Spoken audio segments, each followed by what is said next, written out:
A Dark Place for Sheep by Knial R. Piper II. Copyright 2023. In 1921, a set of books and journals were discovered deep inside a cave system outside of Crystal, Nevada. One of those journals described a strange set of circumstances that occurred in Evanston, Wyoming. They recount the events that took place there from September 17th to October 7th, 1872. The words from that journal, allegedly written by Dr. Bruce Merchant, have been transcribed here for the reader. The book you are about to read is the detailed accounts from that journal. Authenticity is unknown. The God of my understanding is a God I do not understand. Dr. Bruce Merchant, 1872. Chapter 1. Do sheep know what they are? I can recall the thought vividly. It was like a virus that infected my wandering mind. As I stared at the animals outside my back window, I became lost in the thoughts of my inquiry. I wondered what questions plagued their sheep brains. As far as I could tell, they didn't have much to mind beyond their tiny pastured world. They ate, pranced, and slept without any knowledge of the instability outside those wooden fences, no acknowledgement for the dangers that might lie in wait beyond those built borders. We had confined them to those plotted acres which made up their entire fortified existence. Only a few calamities might have ever presented themselves to any one of them. The occasional coyote, snake, or thunderstorm would perhaps come to conjure feelings of fear, but even on those rare occasions, those woolies may have only felt pain as a distantly foreign enemy. There is only green peace in the valley, and how green a valley it is. How green a valley it was. On that particular day, there was a storm approaching from beyond the furthest hill outside my window. I remained lost in thought as I watched Vernon's sheepdog herd the dirty white flock into a guided swarm. From behind the safety of the window pane, I thought about the clueless beast with a hint of empathy, further laced with the unnoticed and surmounting jealousy. It seemed entirely plausible to me that because of the fence, the shepherd, and the sheepdog, a lamb could grow up to live a completely carefree life, doing nothing more than existing as they pleased. There were no conquering pressures, gathering debts, or terrifying anxieties, no challenges, no mountains besides those in the distance which they were to never climb. It seemed the sheep simply lived to live. If they were lucky, they would be blind and blissful for a decade or so. They might even meet the butcher's blade without a thought for the final cut, never to feel existential dread. Was it possible they considered death? Did they experience their own set of unseen anxieties? Did they watch my small family and wonder why we worried at all? Did they see it coming before I did? The dark clouds overhead were rolling in with the cool autumn breeze. Those dense towering structures in the sky slid slowly across the open canvas to cover even my most distant sight.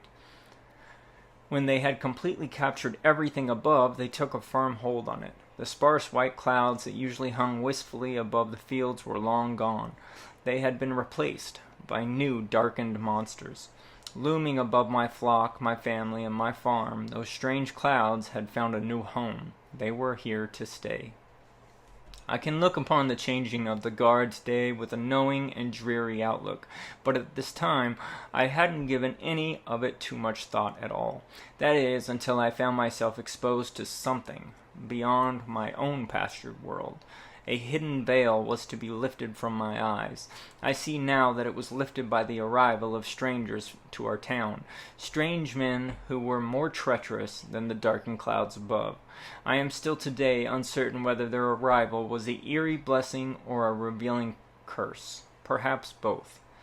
They came in the form of ramblers from out of town. They arrived on a Tuesday in mid-September of the year of our Lord, 1872. They came to Evanston aboard the Union Pacific Railroad. They were all dressed in black. Some folk believed there were about 17 of them in total. They had purchased horses at a nearby ranch, then disappeared over the hills, only to come back to town for an occasional drink. At first, no one knew where they were staying, what they were doing there, or how long they planned to remain. Eventually, we would know the answers to those questions and much more.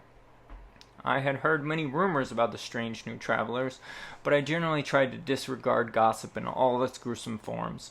Pastor Arnold Finch would preach to us of God's desire for his people to not give into the temptations of things such as pleasurable whispers.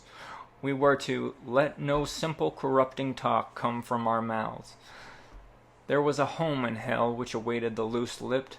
Looking back on it now, I had not considered how my virtuous solace could have burdened me so. If I had engaged in those pleasurable whispers, I might have been more prepared. I reckon there isn't often a hidden virtue in every sin. I had always considered myself an honest and logical man, yet honesty and logic were a limiting fence disguised as a divine righteousness, a wolf in sheep's clothing. If I had entertained some of the town's talk regarding those darkly dressed men, I might write today from a more peaceful perspective. I wonder now if my sheep knew what those burling clouds meant for my family and me. I was less aware than I had firmly believed myself to be. That much is painfully true. I was lost by my own honest logic. Perhaps my sheep knew that there are far worse things than death in the slaughterhouse. I have spent a great deal of time pondering these things to myself, the musings of a small, insane mind, I suppose, but I digress. With my eyes still focused on the field behind my home, a knock came to my front door. It was too frantic to be a cordial visitor. It was the insistent banging of a man in danger. It caught my wife by surprise, causing her to belt out a shrill noise from the kitchen. I heard a plate drop and a shatter on the floor. I remember being momentarily panicked, but holding that instinctual chaos within me so as to not further alarm Charlotte and our children. I walked past the kitchen and held a hand out to my wife in order to have her stay in place. As the man of the house, I needed to be a leader. I needed control. The new Western Territory states could be a dangerous place, especially for a woman as gorgeous as mine. It was wise to tread lightly on the American frontier. Evanston, Wyoming, had only been given its name a few months earlier. It was formerly a resting place for pioneers and surveyors. If it had not been for the Transcontinental Railroad, not nearly as many brave souls would have settled in this area. Still, there they were, just as all others before and after us, a family placed so perfectly in time and space. We were building a life in an empty land. We consider ourselves the product of manifest destiny in action. It was a term I first read in the Winnetka County Herald. We were taking hold of new and unexplored lands, as was our right. I kept that in mind as I turned down the hallway. The thought accompanied me to the door. It helped me display strength and confidence as I prepared to confront whatever calamity might be waiting for me on our front porch. Before I reached the front door, Kenneth and Theodore came running in from the living room. They tugged at my shirt and asked me many times and in many ways, "Who is at the front door?" I gently set my hands on their heads and told them to go to the kitchen with your mother. I will handle this. I tried to calm them, but they were already too startled and too excited. They hadn't followed my instructions right away, and so I was passing the stairs. I turned to point an accusatory finger at my boys. I then delivered the same command, but more sternly. They heard my tone and rushed around the corner with a patter of small shoes tapping their ways down the hall. They flew to my worried wife like flies to a candle. The boys pressed their faces into their mother's white apron. Charlotte accepted them and caressed the back of their heads as her stare met mine. A string of brown hair fell across her face. She moved her gaze beyond it, and beyond me, toward the front door. The knocking continued, growing louder as it did. As I reached the door handle, it began to shake. Someone was trying to get into our home. My hand hovered above the brass piece as I attempted to peer through the door's small circular window of impossibly opaque glass. Because of the daylight, I could tell that there were 3 figures on the front porch. They appeared to be anxiously swaying back and forth. From their build, I reckoned they were men, though I was not certain of it at first. I thought the men appeared to be all dressed in black. Black shirts, black pants, black shoes, even their hats were black. I turned back to Charlotte. Our eyes connected again. I pointed to the small hallway table where I stored my service-acquired Colt Army .44 caliber. She pressed past the boys to apprehend it from the drawer. She stepped backwards as she held it close to her chest. I gripped the door's handle and opened it slowly. My eyes fought for a view through the slender opening of which I had allowed.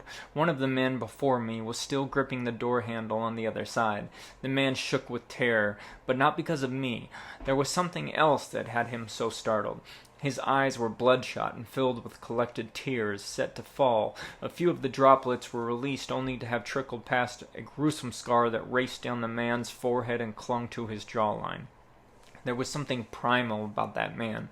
The other two men behind him both had long, thick beards. They looked younger, but equally as gruesome. They were less emotional, but still bore the imprint of worn fear that rarely comes to men of that age. I watched them keenly as I opened my mouth. I was to ask what their business was from behind the door, yet I hadn't the time to ask why they were frantically rapping upon my front door. They spoke before I could even speak a single word of inquiry. "Doctor," the man in front proclaimed with a gruff voice drenched in pity. Despite the utter fear in his stare, there was a respectful restraint about his demeanor. He withdrew his hand from the door handle as if it were flaming hot. His brows caved at the sides of his face when he fought for a shallow breath. I opened my mouth to speak again, but once more I wasn't allowed the time to respond. The man began again. "You's just got to help my baby brother. You's just got to." The tears were multiplying faster, producing their own gentle streams. I wasn't much swayed by any of it at that point. Many people had illnesses. Many people thought their problems were greater than the rest. But as the only steadily practicing physician in Evanston, I was permitted to act on my own accord when it was rightfully due. I wouldn't be told how to carry about my profession by anyone, certainly not by those intruders. It was one thing to come to my house and try my door handle, but it was another to add demands such as those. Despite all the suppressed feelings of intimidation one might be prone to when confronted with outlaw types such as theirs, I was not going to let this misbehavior stand. My boys and my wife were peeking around the kitchen corner like children in the early morn of Christ's birthday. I felt their eyes upon me. As a father, it was my responsibility to show my boys how men dealt with those persons who were lacking in proper manners. I was the master of their fates in a ruthless world. I was a model for them to fix their futures on. The man in front began to speak louder, with the demands, but that time I cut him off. "Now you listen here. I don't succumb to intimidation. I ain't got time to take on any patients outside my regular work appointment schedule.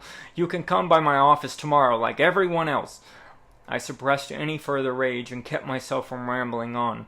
Many years ago, I was an angry young man. I had joined the Union Department of New Mexico Army. I was subsequently stationed at Fort Union only 10 years before I was greeted by those strangers in black. I had been assigned to the 1st Colorado Cavalry as an infantryman. In my mind, it had not been so much a choice as it was a duty. I considered at that time that I owed, to this grand union of states, a debt for our bountiful utopia. My service was a good way for an emotional young lad such as I to contribute to the expanding democracy. Yet since then, and partially due to my wartime experiences, I had learned to control such passionate sentiments. Many of my fellow soldiers were not as fortunate as I. They had no chance to live and grow away from the hardened hostilities of our battlefield brawls. Too many good men did not flourish into established and law-abiding citizens. But in times like those, with the reconstruction of the country booming and the war not far behind, I could feel that familiar emotion coming up like a steady boil in my stomach. I recognized the burn right away. It was both anger and fear, but not one alone. It is one thing to have an emergency, but no one, and I mean no one, comes to my house unannounced. While I am with my family, you scared my boys and my wife, nearly up to the good Lord himself. Coming to our door like that and trying to knock it down. I don't care who the hell you are. Hell, you made my wife break our fine meal dish, an heirloom at that. If you need any help that can't wait until tomorrow, you can get on your horse and take your problems to Dr. Burberry at my office. You might still catch him before he leaves town. Otherwise, you can get your ass onto Fort Bridger. It's but 30 miles from here. So get on out of here. Get. There ain't no way As I let the words vomit out of me, I noticed that the man had not responded with retaliation, as I might have expected him to. Surprisingly, he seemed to step down from my attack. I was small in comparison to his size, and perhaps I had overstepped my supposed place of authority, but it seemed he was following my lead submissively. Regardless, my hand behind the door hovered closely to my 1870 Winchester .22 caliber, which I kept propped up on the front wall by the coat rack. Luckily, I was given no reason to reach for it at that moment. Instead, the man stepped backwards and removed himself from my line of sight. That's when I saw it. It was a human, or it used to be. It laid on the porch, writhing in pain. I had never witnessed such grotesque deformity in all my years of practice, in all my life at that. Between my chosen profession and my stint as a Union soldier, I had seen many atrocities, but never that. The poor young soul had more appendages than any human body should bear. From what I could surmise at the time, he was missing a leg, yet both arms remained, though they were bent backwards at odd angles. Protruding out from between them was an obscure limp tentacle-like limb. Another such growth was forming from below what appeared to be the remains of a torso. The fleshy tentacles were small, but one was squirming about like a dying worm on a hot rock. The other was stiff against the porch. The boy thing was naked, though shreds of clothes still clung to different parts of his body. Something inside of him appeared to have swollen up, pressing his ribs out as if to burst free from inside his chest. The flesh stretched to such a point as to rearrange and tear body parts away from the others. I couldn't tell what face that boy had left, whether the boy was grimacing in pain or simply unable to show expression at all. His skull structure had been twisted by the same ungodly swelling and wicked contortion. It was as if the bones themselves were shifting in size and shape. The boy leaked blood and bile from different ill-placed and unidentifiable orifices. The resulting dark crimson liquid seeped in between the worn boards of my front porch, just shy of my black leather shoes. Though I wished it not so, the horrid sound of something squishing and sloshing about came from inside him. The noise was followed by an agonizing scream from the boy's mutilated and shifting lips. I could briefly see that his teeth were moving apart from one another at a remarkable speed, like loose stones in rolling mud, and despite all my expertise, all I could manage to do at that point was stare. My vision tunneled. I couldn't help but gaze in twisted awe. It was the first time my eyes had ever laid sight to something of its likeness. Unfortunately, it would not be the final bewildering atrocity I was to bear witness to. It would not even be the most incredulous thing I saw that week. Suddenly there was a frantic call from outside my focus. "Doctor, please, I beg you. He's my baby brother." I turned my head up to the scar-faced man. Before my eyes broke loose of the monstrosity, my neck muscles had already raised my chin. My face still held its blank stare. "Jesus, what happened here?" I gasped. My eyebrows stationed themselves high above my forehead. I felt a severe tension there and in my shoulders. I took a deep breath to keep from fainting. I focused my attention on the scar-faced man's lips. I steadied my stance to keep from toppling over on bended knees. Then, once more a sudden voice was blasted upon us. All of us were startled by Charlotte's scream from down the hallway. I turned as the sound hit my ears, only to see my wife cupping her hands around the bottom of her face. She was pressing her hands so tightly around her mouth in an unconscious attempt to muffle her own scream. The terror in her pupils had grown abnormally in size. The whites of her eyes hid nothing. It was as if she intended to press her eyelids back into the sockets of her own skull. Her face was frozen in a silent scream that shook me to my core. In that strange moment on the doorstep, I had completely forgotten about my family. It troubled me so that she had been exposed to that blasphemous anatomy. Luckily, my sons still concealed their tiny stares into her apron. They dared not to look, not with their mother's scream hanging over them. "Fuck!" I shouted, as I stepped outside and turned to slam the door quickly behind me. A wave of energy hit me like a shot of adrenaline. I embraced the reaction. I felt the blood circulating throughout my body and brain. I made myself ready to do something for the poor and tortured soul. I would act suddenly and soundly, even if I hadn't a clue what I was to do. I turned to the weeping man before me, all the while keeping my line of sight well above the wheezing menace of mankind that remained on my porch. With another inhalation, I pointed down at it. Still, I dared not to look down. I shared my stare with the pleading man. He had taken off his Stetson to clutch it at his chest, beneath his outstretched neck. He gasped for air between cursed sobs. "What happened? What is this?" I asked under my breath, in much the same tone that I would have used to scold my young boys. There was nothing natural about what they had brought to me that day. No doubt there was foul play afoot, but what mistake could cause such a blunder? I hadn't a clue. It was beyond my knowledge, beyond mankind's collective comprehension. I could see in the man's eye that he wanted to tell me something, but something else was holding his words back. Something more powerful than my ruthless persuasion held his lips tightly. I tried none the less to unbind him.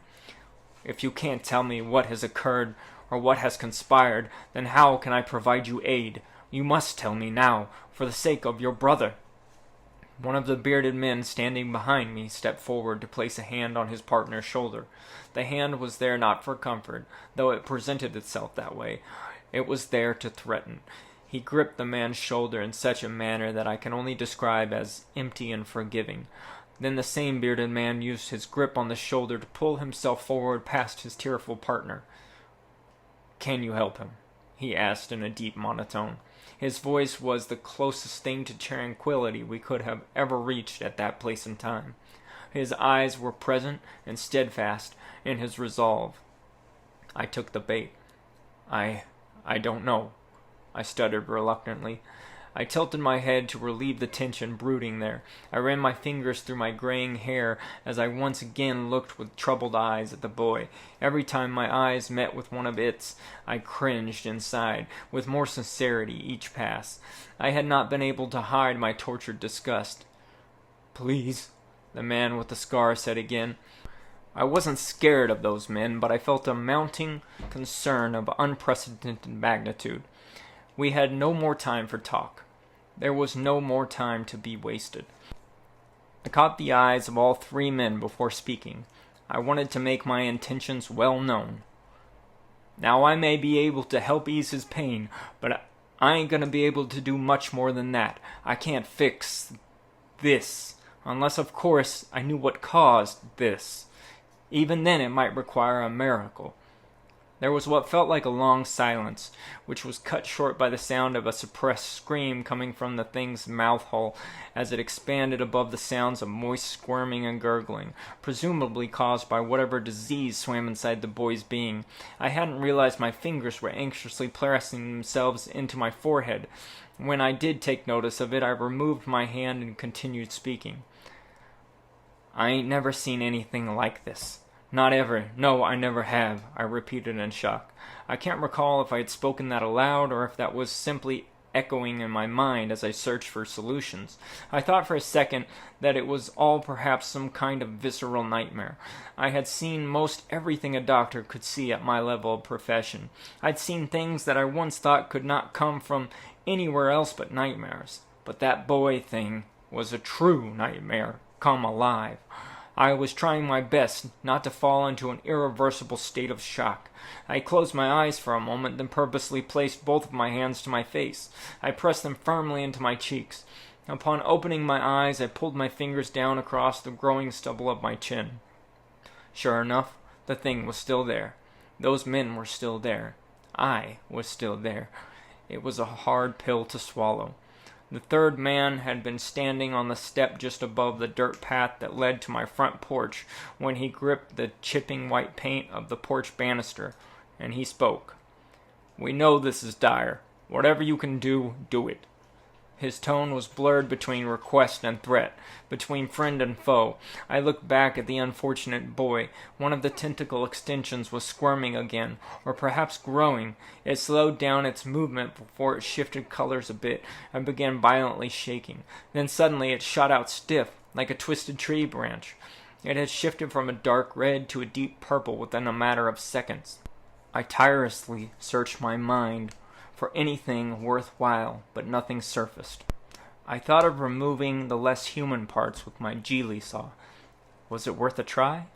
As I browsed my brain, a voice came to mind. Out of nowhere, one of Pastor Finch's Sunday scripture readings came to mind. "And if thy right hand offend thee, cut it off, and cast it from thee, for it is profitable for thee." I dropped whatever expression my face presented at that moment. "Take him around back. I have a table in the barn. Clean off the table and set him there." I rushed inside past my family, who was still frozen in place. I ran up the refurbished stairs, which I had helped build only a year and a half earlier. I could hear the men speaking angrily in the distance.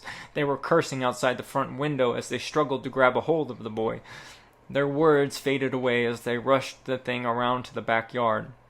They continued to argue about something else as they did. As I took my final stride up the stairs, I felt my fingers tighten their grip around the railing. I had rarely given notice to the scintilla of effort, but in moments of great anxiety, the awareness felt all too clear and unmistakable. It was as if I had returned to our battalion's retrograde through the Apache Canyon, downrange from the Confederate rifles. Steel pellets moved in clear paths past my head, ringing in my ears as they evaded my notice of them. They abruptly lodged themselves into the tree trunks and skulls of dear friends. It was in such excitement that my mind noticed the things for which I failed to take regular account of. Just as then, on the Santa Fe Trail, I was made aware of the overlooked realities that make up every bit of my existence. The notion brought forth another thought to mind. I recalled a group of Chinese rail workers who came into town a few years prior. I had become acquainted with one of them named Chin Ah-chuk. He had come to my office for a shattered thumb. I recalled him being oddly calm despite the removal of his thumb. Many men would have screamed through the procedure with a belly full of whiskey and a wooden bite board between their teeth. Yet Chin refused both. He simply watched carefully as his appendage was removed. He was unmoved by the severing of the digit. Upon my inquiry, he spoke about what he called Zen. He described it as a type of nature that men could use to be truly and fully aware. They could get to such a tranquil-like state that they may escape ordinary pains. When in that state, a person could take notice of every single breath they took. They were hyper-vigilant to the moment at hand. I don't understand how you could maintain such a state during a grueling surgery, or even why you would desire that level of awareness. But I have had moments in this life for which a similar state has involuntarily propelled me into a strange plane of existence, where every movement and breath felt steady and purposeful. At that time, I was sure it was fear and adrenaline, certainly not some Eastern mysticism. I confess I am less confident about that today. Still, these moments come and go, brief as they may be. In my moment of Zen, I moved into the bedroom upstairs. I could feel a breath inch its way down my esophagus. It was thick and scratchy. I couldn't hold it inside my lungs for very long. Then the moment passed. I exhaled in regular time, back into a whirlwind of bursting anxiety. Charlotte was upon me before I had time to realize she had followed me up the stairs. Her hands pressed into my chest. One of them slipped back to grip the back of my right arm. I felt it squeeze around me as her voice burrowed into me. "Bruce! What was that? What was that?" Her voice was beginning to tremble as she screamed between words. I kept myself collected and sighed. "I don't know yet." I couldn't bear to look at her red and swollen eyes. "Tell me," she begged. "What in God's name was that? Tell me you know." "Charlotte, I don't know yet." "Bruce, you can't just let them bring that thing here, right?" "I'm having them take it around back, to the barn." I broke from her hold and passed by her as I crossed our bedroom floor to the oak wardrobe. "I don't want it here. No, I don't. I don't want that thing around our family at all. Is it contagious? Do you even know?" "I don't know. I ain't gonna have it around the family, Charlotte. I'm getting my stuff so I can do something for it. For him." My focus was held captive by her frightened presence. I shook my head to break the trance. Then I raced to my desk. I pulled the bottom drawer and grabbed my trifocal glasses, work apron, scalpels, and the bone saw. Upon approaching the closet, there was a thundering stomp exploding from the floor. It was my wife's foot. "Bruce Gabriel Merchant, I won't have that thing on our lot or near our kids." My wife had made her stands. I stopped in place. With my back toward her piercing stare, I looked at the empty spaces between our hanging clothes. I could plainly see the back of the closet. I focused on the sharp grain that textured the wood. I would have ordinarily been infuriated by her speaking to me as an angry mother calls to a mischievous child. I would have been insulted. Pride tended to form my thoughts on such matters. I had been taught that you don't treat grown men of good substance in such a manner, let alone a providing husband and medical doctor. I felt I had every right to yell back at her, but I didn't have time, and so I held the beast inside me. I recognized the feeling of righteousness as a defect developed during the war. I was actively working to eliminate such demons, and so I tried to soothe myself. I took one last breath. I recall the inhalation felt smooth that time. Before I turned around, I spoke in a calm and controlled manner. "Charlotte." I paused. I could almost hear her legs shaking from fright and anger. "I am one of the best doctors and surgeons this side of Mississippi. You married me knowing this much. I, as a doctor, am not allowed to do harm to those seeking my services. I took an oath. You understand? If I was to turn this boy away, he would die a horrible and painful death. That's someone's child. That's someone's Kenneth and Theodore. If there is even the slightest chance that I could save this boy from an agonizing demise, I must." I witnessed her face flush of its rosy color. The color rushed away into her light porcelain skin. "I'm going to do my job. It will be all right." Our eyes connected for a split second, and then I broke from her stare. I stepped forward and continued past her. I hurried down the stairs as she collected herself. Kenneth and Theodore were waiting in the hallway with their backs to the wall. I moved past them as they watched me. I snapped at them unintentionally. "Get out of my way. Go help your mother." I reached into the kitchen where I had last set my Gladstone bag. I opened it to retrieve my stethoscope, which I had clasped around my neck. The boys were still watching, as they always were. I smelt the scent of flour on my wife's discarded apron that lay upon the back of a kitchen chair. I could hear Kenneth's voice mumble carefully, "Father, that thing is a boy?" I didn't respond. I didn't know how to. Instead, I pushed through the back door and hopped down the stairs. As I crossed a patch of knee-high grass in our yard, I turned back to catch my two children's tiny set of eyes peering out over the kitchen window. Upon seeing me turn around and catch sight of them, their heads popped back down below the sill of the window. I had hoped no harm, such as the mutation of that boy in the barn, would ever come to my family, but I was unaware of what dangers I had just invited upon us. As darker thoughts fought their way into me, I felt Charlotte's silent eyes cutting through me from our bedroom window. Still, I moved on. As I reached our barn, I was halted outside the barn door by a smell of something horrid wafting out from inside of there. The barn door was half open, revealing only dark shadows from within. The new coat of white paint shone vividly in contrast to the bloody handprints and long, outstretched tentacle streaks that found their place around the barn door's rope handle. They raced one another inside past the edge of the door frame. I gazed in horror at the gooey crimson color as it contrasted its existence against the bright paint of my carefully built structure. Several thick drops of liquid broke free from their place to crawl down the door and into the dirt below. As I thought in curses, a gurgling scream came from the shadows. I swallowed a hard-fought feeling inside me to keep my courage afloat. I stared back into the darkness in my barn. Again, time began to slow. I attempted to hold my head high, despite the thoughts that weighed it down. It was so dark. How could something feel so dark? I had never before seen or felt a darkness like that. I hadn't even sense to take notice of how dark the clouds above had grown. Then, just like that, I lost whatever zen I may have held. I discarded what I believed to be my weakness holding me in place, begging me to turn around, and instead put one foot in front of the other. I pressed past the instinctual block and forward into the strange uncertainty. I grabbed the door frame just above the dripping blood, careful to avoid contact with it. I looked back to my family as they watched with blank stares from inside our home.